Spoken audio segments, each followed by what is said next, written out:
हर हर महादेव. ओम नमः शिवाय. नमस्कार मित्रांनो, स्वागत आहे तुमचं मोटिवेशन विथ अंशू या यूट्यूब चॅनलवर. आज सोमवार म्हणजेच महादेवाचा दिवस आणि आज आहे ती महिन्यातली शिवरात्री. म्हणतात की ही पौराणिक कथा फक्त मासिक शिवरात्रीच्या दिवशी वाचली जाते. म्हणून हा व्हिडिओ तुम्ही शेवटपर्यंत ऐका. आणि जे व्रत शिवरात्रीच्या व्रतीची पूजा करून पुण्य लाभते तेवढेच म्हणतात की ही कथा ऐकल्याने पुण्य लाभते. म्हणून व्हिडिओ शेवटपर्यंत पहा. चला तर मग कथेला सुरू करूया. या अगोदर तुम्ही माझं चॅनल सबस्क्राईब केलं नसेल तर चॅनलला सबस्क्राईब करून घ्या. सोबतच्याच बेलवर प्रेस करून ऑलवरसुद्धा प्रेस करून घ्या, जेणेकरून तुम्हाला पुढचा व्हिडिओ लगेच पाहायला मिळतील. आणि हो, व्हिडिओ आवडल्यास व्हिडिओला लाईक करा आणि कमेंट्समध्ये हर हर महादेव लिहायला विसरू नका. धार्मिक कथेनुसार चित्रभानू नावाचा एक शिकारी होता. जनावरे मारून तो आपल्या कुटुंबाचा उदरनिर्वाह करत असे. तो एका सावकाराचा कर्जबाजारी होता, पण वेळेवर कर्ज फेडू शकला नाही.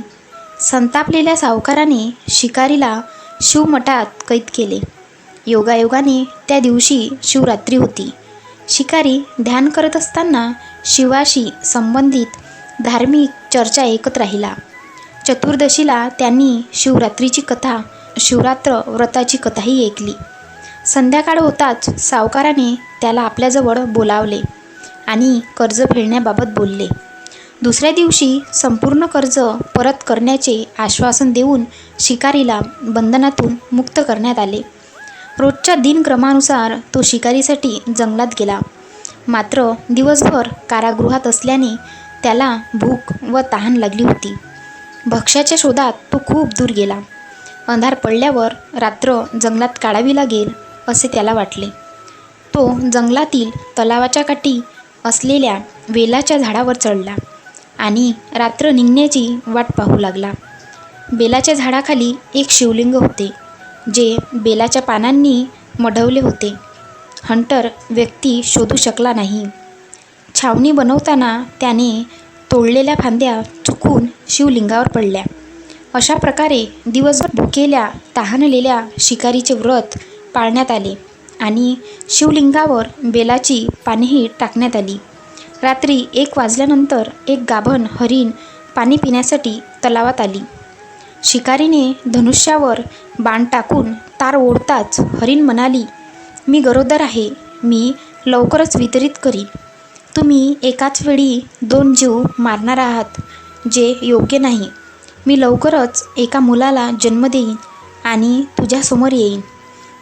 नंतर मला मारून टाकशील." शिकारीने तार मोकळा केला आणि हरीण जंगली झुडपात दिसेनासे झाले. तार फडकवताना आणि सैल करताना काही बेलाची पाने उत्स्फूर्तपणे तुटली आणि शिवलिंगावर पडली. अशा प्रकारे पहिल्या प्रहाराची पूजाही नकळत पूर्ण झाली. काही वेळाने तेथून दुसरे हरीण बाहेर आले. शिकारी मेघ 9 वर होता. जवळ आल्यावर त्याने धनुष्य बाणावर ठेवले. तेव्हा त्याला पाहून हरणाने नम्रपणे विनंती केली, "हे शिकारी, ऋतुमधून मी काही काळापूर्वी निवृत्त झालो.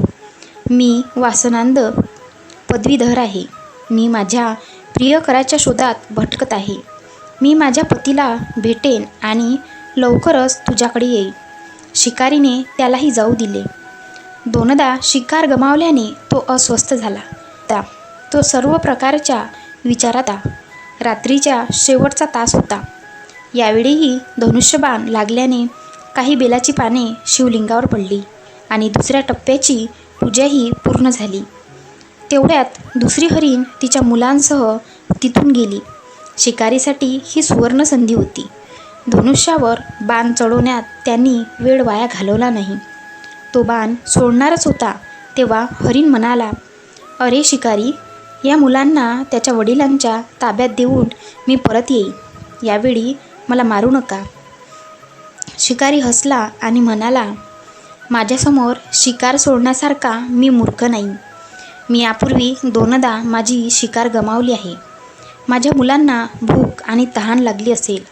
प्रत्युत्तरात हिराने पुन्हा म्हणाले, जसा तुमच्या मुलांवरच्या प्रेमामुळे तुम्हाला त्रास होतो तसाच मलाही त्रास होत आहे. अरे शिकारी, माझ्यावर विश्वास ठेवा. मी त्यांना त्यांच्या वडिलाकडे सोडून लगेच परत येण्याचे वचन देतो. हरिणीचा उदास आवाज ऐकून शिकारीला तिची दया आली. त्याने त्या कोंबड्यालाही पळून जाऊ दिले. शिकार न मिळाल्याने आणि भूक व तहानेने व्याकुळ झालेला शिकारी नकळत वेलीच्या झाडावर बसलेल्या वेलीचे पाने तोडून खाली फेकत राहिला. पहाट उजाडण्याच्या बेतात असताना त्याच्या वाटेवर एक भक्कम हरीण आले. शिकारीला वाटले की तो नक्कीच शिकार करेल. शिकारीची तणावपूर्ण भूमिका पाहून हरीण विनम्र आवाजात म्हणाला, हे शिकारी, माझ्यासमोर आलेल्या 3 हरणांना आणि लहान मुलांना तुम्ही मारले असेल तर मलाही मारण्यास उशीर करू नका, जेणेकरून त्यांच्या वियोगात मला क्षणभरही त्रास सहन करावा लागू नये. मी त्या हरणांचा पती आहे. जर तुम्ही त्याला जीवन दिले असेल तर मलासुद्धा आयुष्यातील काही क्षण द्या. मी त्याला भेटेन आणि तुमच्यासमोर स्वतःला सादर करेन. हरणाचे बोलणे शिकाऱ्याने ऐकताच रात्रीचा संपूर्ण प्रसंग शिकारीसमोर चमकून गेला. त्याने हरणाला सारी गोष्ट सांगितली.